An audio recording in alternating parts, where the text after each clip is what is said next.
While scavenging the deep ends of a derelict space station, a group of young space colonists come face to face with the most terrifying life form in the universe.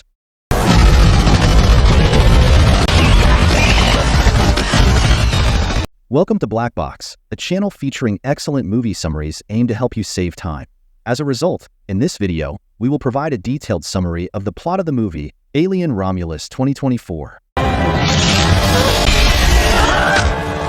Out in deep space, a Weyland-Yutani space probe finds and investigates the wreckage of the USCSS Nostromo, the ship from the original Alien. Retrieving a small organic object, transferred into a larger vessel, the object is opened and part of it removed from the room. The other part is focused on, revealing the shape of a xenomorph within. Rain Carradine, an orphan, works with her adoptive brother Andy, a damaged synthetic human reprogrammed by Rain's father in order to keep her safe, at a mining colony on the planet Jackson Star. Having worked the contracted amount of hours requires, Rain wants to leave the planet for a new life on the distant Ivaga 3. However, the Weyland-Yutani clerk instead doubles her contracted time, and an attack on Andy by 3 teenage punks prevents her from arguing further. Shortly after, Rain's ex-boyfriend Tyler contacts her and asks to meet at their ship, the hauler Corbelan 4. Also present are Tyler's sister Kay, his younger cousin Bjorn, and their pilot, Bjorn's adopted sister Navarro. Tyler explains that a derelict WY spacecraft is coming close to the planet and is due to crash into its rings in around 36 hours. The manifest for the station includes multiple cryostasis chambers, which if salvaged would allow the crew of the Corbelan to make the long journey to Ivaga 3. Tyler contacted Rain because, as a Weyland-Yutani synthetic, Andy has the ability to interface with the station's computer MUTHUR 9000 and release any locks they may encounter. Rain is naturally hesitant to send Andy, especially given Bjorn's hatred of synthetics, but is convinced by Tyler with a promise that she would be allowed to come with them to Ivaga 3. After Andy gives his assent also, she agrees. The Corbelan flies to the spacecraft, which is revealed to be a space station named Renaissance, divided into 2 parts, Romulus and Remus, a reference to the Roman myth. Boarding Romulus, Tyler, Bjorn and Andy make their way through the station, encountering some difficulty as the station's artificial gravity undergoes a purge every so often. Soon, the 3 find the controls to power the station and the gravity, and shortly after, the cryo chambers. However, the chambers do not have nearly enough cryo fuel to get them to Ivaga. Instead, Tyler ejects the chambers for Navarro and the Corbelan to pick up, and the 3 proceed further into the station in search of extra fuel. As the Corbelan picks up the pods, Kay rushes to the toilet to vomit. As Rain helps her into a bunk, she reveals that she is pregnant. Rain also learns from Navarro that Bjorn's hatred of synthetics was due to an accident in the mines. A synthetic supervisor chose to let Bjorn's mother die in order to save a dozen other miners. Tyler's party reaches the science module of the Romulus, coming across a damaged synthetic and a large hole in the floor that appears to have been made by acid. They eventually locate a cryo storage room with more cryo fuel, but in attempting to retrieve it, they trigger a lockdown sequence that traps them in the room. Andy cannot raise the lockdown as it requires higher clearance, so Navarro and Rain are forced aboard the station to assist them. Unseen by all of them, a cache of cryopreserved facehuggers in the room are rapidly defrosting and beginning to awaken. Rain deduces that installing a module from the destroyed synthetic into Andy should give him the clearance to end the lockdown. However, as they install the module into Andy, the first couple of facehuggers emerge from their cryopods and begin to attack. Andy resets and opens the door just in time for the 3 to escape, but as they run, a facehugger successfully latches onto Navarro. Back in the main science lab, the crew try to remove the creature from Navarro, but are forced to stop before its tail, wrapped around her neck, chokes her to death. Seeking a solution, Rain reactivates the damaged synthetic from earlier, which introduces itself as Science Officer Rook. He explains that the station, revealed to have been the one that retrieved the xenomorph from the Nostromo's wreck, was all but destroyed by the creature before they managed to kill it. He states that there is nothing the crew can do to save Navarro now, but Tyler insists they attempt anyway.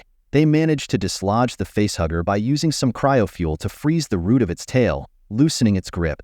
As they head back to the Corbelan, Andy, whose directives have been altered by Rook's module, decides that the ship cannot be allowed to leave while there is a chance that Navarro might be hosting a xenomorph, and attempts to stop Navarro and Bjorn from leaving. Unfortunately, they get to the ship first and seal the airlock, trapping Tyler, Rain and Andy on the station. The chestburster then begins to emerge from Navarro, whose spasms cause the Corbelan to fly out of control, crashing first into a fuel tank and then into the Romulus hangar. This destabilizes the whole station, and the crew now only has 1 hour to get out before the station is destroyed by the planet's rings. After being knocked out by the crash, Kay awakens on the Corbelan, finding Navarro's corpse with no chestburster inside. Moving through the ship, she finds the chestburster has molted and is currently cocooned on the wall of a hallway. Bjorn also finds her and the cocoon. Bjorn attempts to kill the cocoon creature with high voltage through a stun rod. While this wounds the creature, it is not nearly enough to kill it, and Bjorn in turn is killed by its acid blood. The xenomorph then emerges from the cocoon and menaces Kay, who barely manages to escape the Corbelan. Meanwhile, Tyler, Rain, and Andy are forced to navigate a corridor full of facehuggers by masking their heat signatures and being as quiet as possible. However, Kay's pleas come through the headset Mikey is wearing, alerting the facehuggers, and the three are forced to outrun them. They make it to the hangar bay door, which is locked with Kay on the other side. However, Andy realizes that the xenomorph is using Kay as bait and refuses Rain and Tyler's pleas and orders. As Kay is taken by the xenomorph and presumably killed, Andy reveals that his main directive has been changed by the module to act solely in Weyland-Yutani's interest. As Andy leads the two survivors to another science lab, Rook contacts them through a video feed. He explains that the xenomorphs were studied at the station because Weyland-Yutani wished to exploit the creature's exceptional metabolism to enhance humanity. The result was a compound similar to the compound found in the earlier film Prometheus, which, while untested, has the potential to impart this ability onto humanity, allowing them to survive in the various environs of the galaxy. As proof, he shows a video of a rat being crushed almost to death, then being injected by the compound. The rat heals almost instantly with seemingly no side effects. Calling it Prometheus's fire, Rook insists that the compound samples must be saved and brought to the colony on Jackson's star, telling the crew that he will not allow the Corbelan to leave unless the sample leaves also. Andy arms the two humans with pulse rifles, but states that they are not to be used unless absolutely necessary, as the xenomorph's acid blood would cause a hull breach if shot. They leave the lab, however, unseen by the three. The video of the rat experiment continues, showing the rat beginning to mutate. They make their way through the ship, eventually coming across a section covered in xenomorph resin, proof that there is more than one adult xenomorph on the station. Andy advises them to leave, but before they do, Tyler hears something, a woman's cries. Realizing Kay is still alive, Tyler rushes in and finds her cocooned in the wall and critically injured, but thankfully not face-hugged. Andy estimates that she will only make it if they hurry back to the Corbelan and its cryo chambers. They consider using the compound to stabilize her, but decide against it. Freeing Kay alerts the xenomorphs to the survivors' presence, however, and they are soon attacked. Tyler is killed and Andy is incapacitated. Rain and Kay make it onto the elevator, but as they ascend, Rain decides that she can't leave Andy to his fate and tells Kay to get to the Corbelan while she goes back for him. Not long after Rain leaves, Kay, fearful for the safety of her unborn child, injects herself with the compound. Returning to Andy, Rain persuades him to let her remove Rook's module, returning him to his previous directives before they are once again chased by xenomorphs. Stuck at a dead end, they contact Rook for help only to be told that the compound is Rook's only concern, and that they are expendable as long as Kay and the compound are safe. After she and Andy share a dad joke about gravity, Rain hits upon a plan. Just as the xenomorphs prepare to strike, she disables the station's gravity, which allows her to shoot and kill the creatures without their acid blood touching the hull and causing a decompression. Navigating the hallway now filled with acid blood, Rain attempts to summon the elevator, though it does not work without gravity. They elect to climb up the elevator shaft instead. However, midway through, the gravity generators trigger a purge and Rain falls. Her fall is broken by a xenomorph, which she shoots, killing it, but allowing others to escape through the gate. Andy uses the elevator to prevent the creatures from leaving the lower level, personally defending Rain from the last two that escaped. Rain and Andy make it back to the Corbelan just as the station hits the rings, beginning its destruction.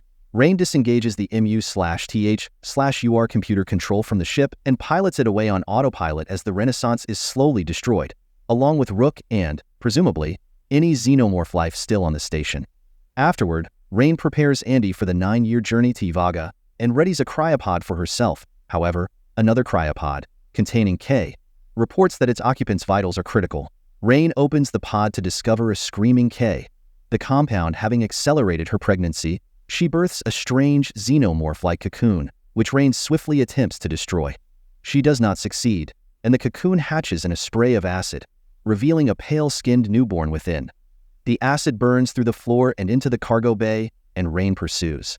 By the time she gets there, the child has escaped the cocoon, its footprints detailing its rapid growth.